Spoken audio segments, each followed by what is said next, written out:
अगर आप भी चाहते हैं कि भोजपुरी हिट सॉन्ग सबसे पहले आप तक पहुंचे तो हमारे सैफ म्यूजिक भोजपुरी चैनल को जरूर सब्सक्राइब करें, साथ में बेल आइकन दबाना न भूले। Presented by Saif music Bhojpuri.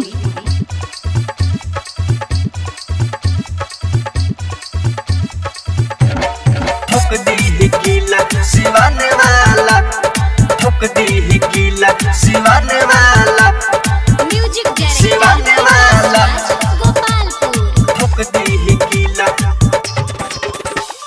चलो दारू रहिया में गोरी सीना तान के, दुश्मन हो जाई सब तहारा समान के, तहारा समान के, तहारा समान। चलो दारू रहिया में गोरी सीना तान के, दुश्मन हो जाई सब तहारा समान के। राखो सौदा बचा के होई जी या नवाला, राखो सौदा बचा के होई जी या नवाला।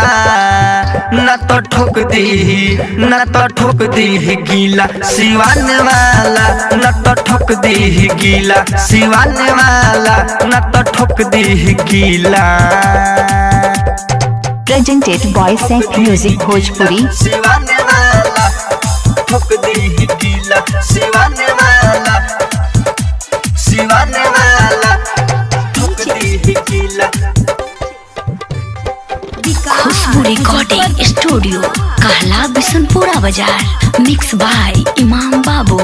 एहो ताहरा जवानी के बा ढेर पारसानी, राखो संहारी के तू एक के रानी, एक के रानी। एहो ताहरा जवानी के बा ढेर पारसानी, राखो संहारी के तू एक के रानी।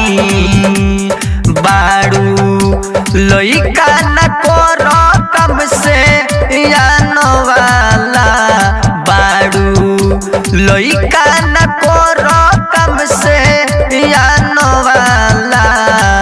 न तो ठोक दी, न तो ठोक दी, न तो ठोक दी गीला सिवाने वाला, न तो ठोक दी गीला सिवाने वाला, न तो ठोक दी गीला सिवाने वाला। Presented by Saif music Bhojpuri. ठोक दी गीला सिवाने वाला, ठोक दी गीला सिवाने वाला, सिवाने वाला, ठोक दी गीला। खुशबू रिकॉर्डिंग स्टूडियो कहला बिशनपुरा बाजार। मिक्स बाय इमाम बाबू। बीनय इमाम सोए चाट जोई है छाली, मानी ना गुडुआ फुलहा फोरी तोहर थाली, फोरी तोहर थाली। संजय इमाम सोए चाट जोई है छाली, मानी ना गुडुआ फुलहा फोरी तहर थाली।